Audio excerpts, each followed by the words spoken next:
रात का समय, एक साधारण सा गांव का घर। आरती बेचैनी से खिड़की के पास बैठी है। उसका बेटा रोहित पास में बैठा है। बेटा, रात बहुत हो गई है, न जाने तेरे पिताजी अभी तक क्यों नहीं आए। माँ, पिताजी कब आएंगे? उन्होंने तो कहा था कि आज मेरे लिए समोसे लाएंगे। बेटा, चिंता मत कर, तेरे पिताजी आते ही होंगे। तुम खाना खा लो।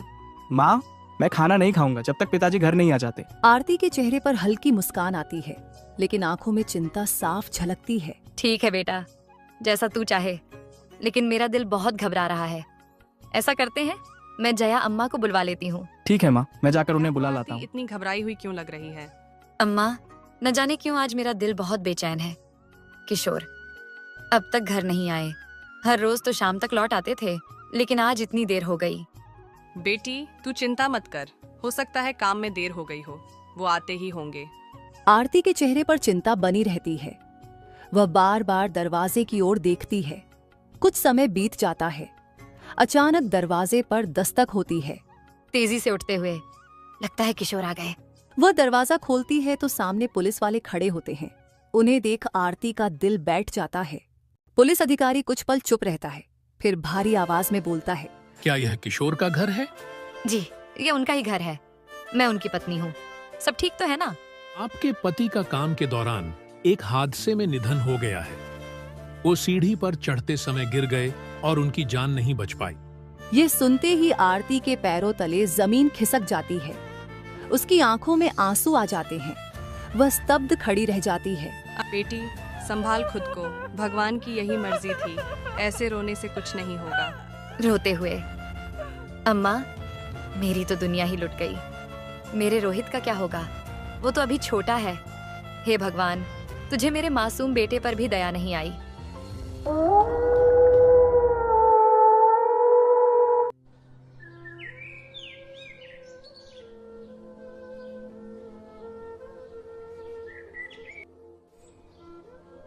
किशोर की मौत के कुछ दिनों बाद घर का सारा पैसा खत्म हो चुका है। आरती छोटे से किचन में बैठी रोहित को थोड़ा सा बचा हुआ खाना परोस रही है। रोहित की आंखों में भूख और मासूमियत साफ झलकती है। माँ, आज खाना इतना कम क्यों है? बेटा, तू बस खा ले, कल मैं कुछ काम ढूंढकर और अच्छा खाना लाऊंगी। आरती ने किसी तरह रोहित को खाना खिलाया।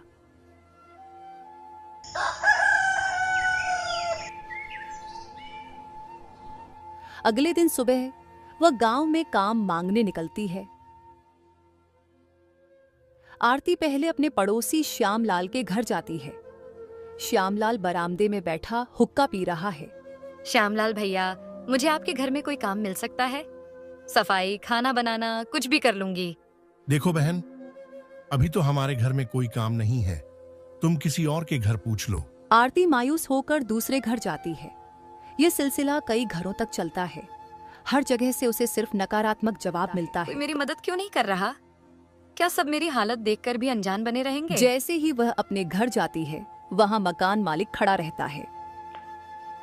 जी, क्या हुआ मालिक? तुम्हारे पति के जाने के बाद से तुमने किराया नहीं दिया। अब 3 महीने का किराया बकाया है। मालिक, थोड़ा समय दे दो, मैं काम ढूंढने की कोशिश कर रही हूँ। रोहित के साथ सड़क पर कैसे रहूंगी? मुझे तुम्हारी दिक्कतों से कोई मतलब नहीं। अगर कल तक किराया नहीं दिया तो तुम्हें घर खाली करना होगा। मकान मालिक चला जाता है। आरती एक कोने में बैठकर सोचने लगती है। हे भगवान, मैंने ऐसा क्या पाप किया कि तूने मुझसे सब कुछ छीन लिया? मेरे रोहित का क्या होगा? मैं उसे कैसे पालूंगी? इतनी परेशानियों के बाद आरती को अपनी माँ की याद आने लगी। आरती के पिता का निधन बहुत पहले हो चुका था। उसके 2 भाई थे, जिनकी हाल ही में शादी हुई थी। बड़े भाई भीमा का एक छोटा बच्चा भी था। किराया न दे पाने के कारण आरती ने अपने घर वापस लौटने का फैसला किया। माँ, किराया न भरने की वजह से मकान मालिक ने हमें घर से निकाल दिया। आप तो जानती हो, हमारे पास आप लोगों के सिवा और कोई सहारा नहीं है। बेटी, भगवान ने तुझ पर बहुत बड़ा सितम किया है। इतनी कम उम्र में तुझे विधवा बना दिया। माँ, पिताजी तो अब इस दुनिया में नहीं है, लेकिन आप कैसी हैं? बेटी, मैं ठीक हूँ, लेकिन तेरे दोनों भाई और उनकी पत्नियां, उनके पास अब मेरी कोई अहमियत नहीं बची। अपने अपने काम में इतने उलझ गए हैं कि अब मुझे कोई पूछता भी नहीं। एक वक्त था जब तेरी दोनों भाइयों में से एक भी बीमार पड़ जाता था तो पूरी रात जाग जाग कर हम दोनों पति पत्नी निकाल देते थे। और एक ऐसा वक्त है जो इन दोनों में से कोई हमें एक बार भी पूछने नहीं एटा। माँ, आप चिंता मत कीजिए, अब मैं यहाँ आ गई हूँ। अब मैं आपका और राधा का पूरा ख्याल रखूंगी। बेटी, यह घर तेरा ही है, तू यहाँ हमेशा रह सकती है। लेकिन तुझे समझना होगा कि तेरे भाई और उनकी पत्नियां कैसे बदल गए हैं। लो, आ गई तुम्हारी बहन अपने बोरिया बिस्तर के साथ। लगता है अब यही टिकने का इरादा है। सही कह रही हो, अपने खर्चे वैसे ही पूरे नहीं हो पाते, अब इनका बोझ भी उठाना पड़ेगा। ये सुनते ही आरती के पैरों तले जमीन खिसक जाती है। उसकी आंखों में आंसू आ जाते हैं। माँ, मैं जल्द ही नौकरी की तलाश करूंगी। जैसे ही कुछ कमाई शुरू होगी, हम कहीं और किराए का घर ढूंढ लेंगे। मैं यहाँ ज्यादा दिन आपका और भाइयों का बोझ नहीं बनना चाहती। बेटी, मैं तुझे क्या कहूँ, मैं तो खुद ही तेरे भाइयों पर बोझ बन गई हूँ। काश आज तेरे पिताजी जिंदा होते तो शायद सब कुछ ठीक हो जाता। अगले दिन आरती गांव में काम की तलाश में निकलती है। ज्यादा पढ़ी लिखी न होने के कारण उसे कोई अच्छी नौकरी नहीं मिल पाती। कई घरों के चक्कर लगाने के बाद उसे गांव के एक अमीर सेठ के घर साफ सफाई का काम मिल जाता है। आरती का हर दिन सुबह से शुरू होकर शाम तक काम में बीतने लगा। वह सुबह घर के छोटे मोटे काम निपटाती और फिर सेठ के घर जाकर साफ सफाई करती। दीदी, मैं सोनम को स्कूल से लेने जा रही हूँ, तब तक तुम खाना बना लेना और कपड़े धो देना। ठीक है भाभी, मैं कर लूंगी। आरती का बेटा राहुल वहां आकर कहता है, माँ, मुझे भूख लगी है, खाने को कुछ दे दो। सुमन ताने मारते हुए कहती है, हाँ हाँ, यहाँ तो जैसे पैसे के पेड़ लगे हैं जो तोड़कर राशन ले आएंगे। सारा दिन खाने के पीछे ही पड़ी रहती है। जब खाना बनेगा तब मिलेगा। राहुल यह सुनकर रोने लगता है। आरती उसे चुप कराती है और रात का बचा हुआ खाना देकर शांत करती है।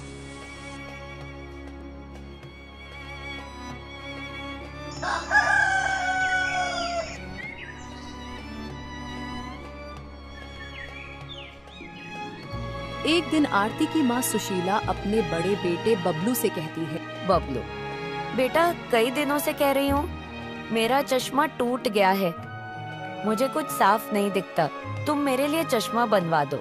अरे माँ, आप ऐसे कह रही हो जैसे मैं दिन भर खाली बैठा रहता हूँ। मेरे पास इतने फालतू पैसे नहीं हैं। तो बेटा तू ही बना दे गुड्डू, बुढ़ापे में अब मेरी नजर कमजोर हो गई है। माँ, मेरे पास भी पैसे नहीं है, आप तो जानती हैं मेरी कमाई कितनी कम है, आप भैया से क्यों नहीं कहती। दोनों बेटे बात को टालकर वहां से चले जाते हैं। सुशीला बाहर आंगन में रखी चारपाई पर बैठकर रोने लगती है। तभी बबलू की पत्नी सुमन वहां आती है। माँ जी, आपकी आंखों से छोटी छोटी बातों पर गंगा जमुना बहने लगती है। बहू, तुम्हें तो पता है कि बिना चश्मे के मुझे कुछ दिखता नहीं है।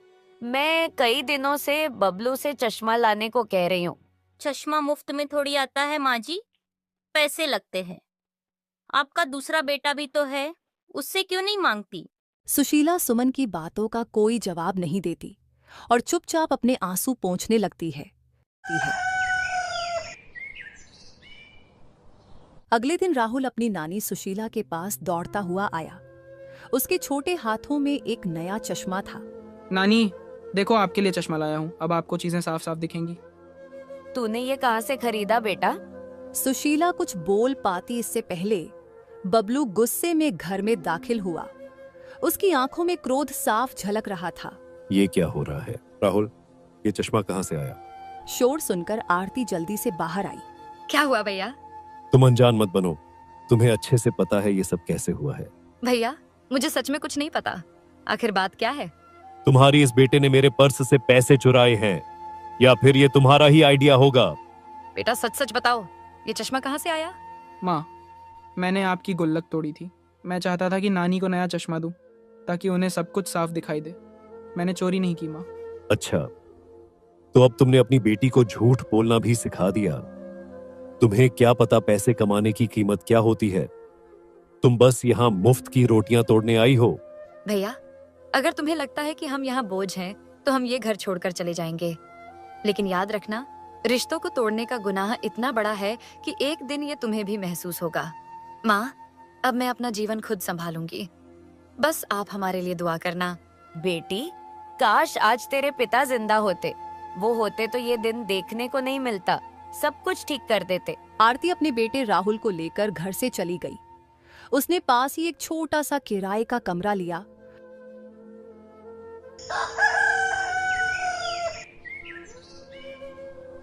सुशीला के कमरे में उसकी तबीयत बिगड़ चुकी है। वह बिस्तर पर लेटी हुई है।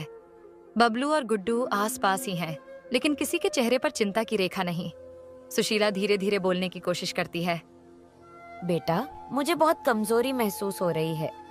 डॉक्टर ने कुछ दवाएं लिखी थी, क्या तुमने वो दवाएं ले आई? माँ, इस महीने खर्चे वैसे ही बहुत ज्यादा हैं। दवाओं के लिए पैसे नहीं बचे।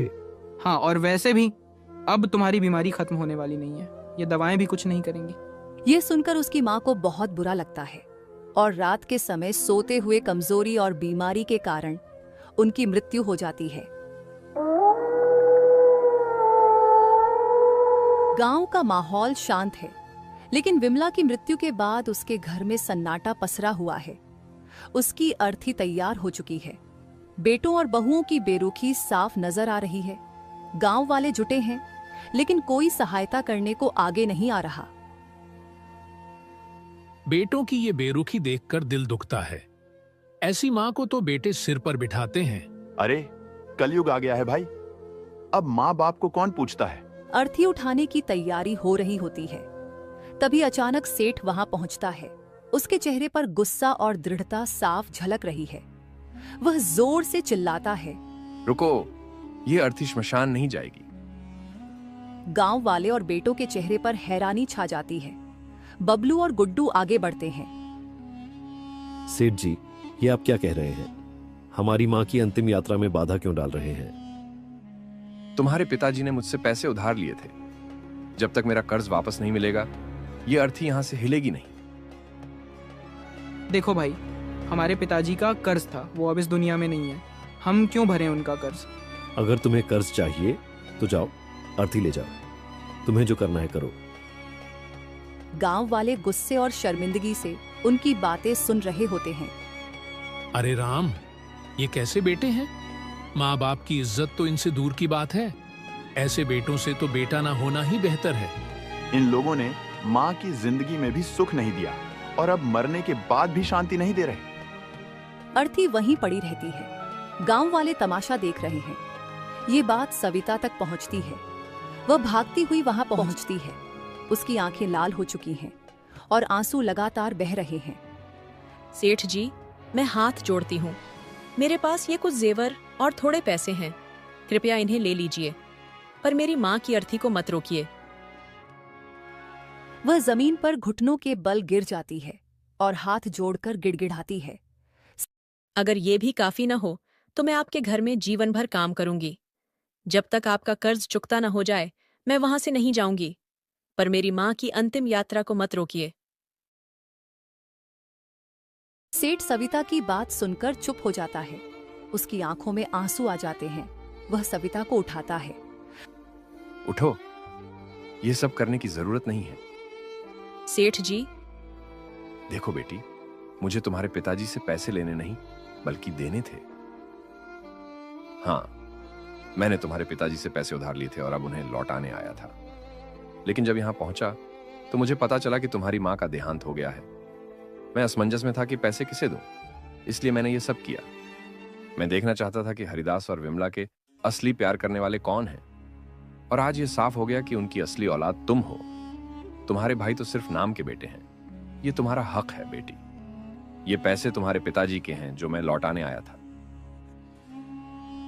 सविता के हाथ में पैसे देखकर बबलू और गुड्डू की नजरें बदल जाती हैं। सेठ जी, अगर ये पैसे हमारे पिताजी के हैं तो हम भी उनके बेटे हैं। हमें भी हमारा हिस्सा चाहिए। हाँ, हमसे क्यों छिपाया जा रहा है? आखिर हमारे पिताजी ने ये पैसे आपको दिए क्यों थे? सेठ गहरी सांस लेता है और उनकी ओर देखते हुए बोलता है, तुम्हारे पिताजी ने मुझे ये पैसे तब दिए थे जब मुझे सबसे ज्यादा जरूरत थी। जरूरत? कैसी जरूरत? मेरे परिवार पर बहुत बड़ा संकट आ गया था। मेरे पास न खेत बचा था न घर। मैंने तुम्हारे पिताजी से मदद मांगी। और उन्होंने आपको इतने पैसे कहां से दिए? उन्होंने तुम्हारे गांव का अपना एकमात्र खेत बेच दिया, सिर्फ इसलिए ताकि मेरे परिवार को बचा सकें। ये सुनकर बबलू और गुड्डू एक दूसरे को देखकर चौंक जाते हैं। गांव वाले भावुक होकर सुन रहे होते हैं। तुम्हारे पिताजी ने अपनी जमीन कुर्बान कर दी, लेकिन कभी किसी से इसका जिक्र नहीं किया। वह सच्चे दोस्त थे। आज मैं वो सब लौटाने आया हूं जो उन्होंने मेरे लिए कुर्बान किया था। गांव वाले सहमति में सिर हिलाते हैं। हरिदास जैसे दोस्त और पिता हर किसी को नहीं मिलते देखा। हमें नहीं पता था पिताजी ने ऐसा किया था। कि हमने हमेशा उन्हें गलत समझा। लेकिन तुम लोग उनके बेटे कहलाने के लायक नहीं हो। तुम्हारे लालच और बेरुखी ने तुम्हारी सच्चाई सबके सामने ला दी। सेठ पैसे सविता के हाथ में रख देता है।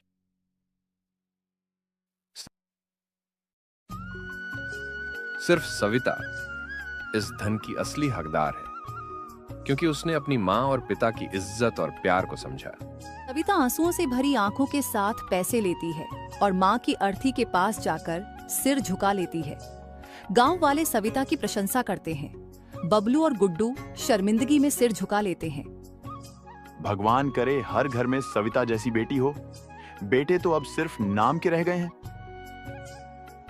अगर आपको ये कहानी पसंद आई हो तो चैनल को सब्सक्राइब करके वीडियो को लाइक करें।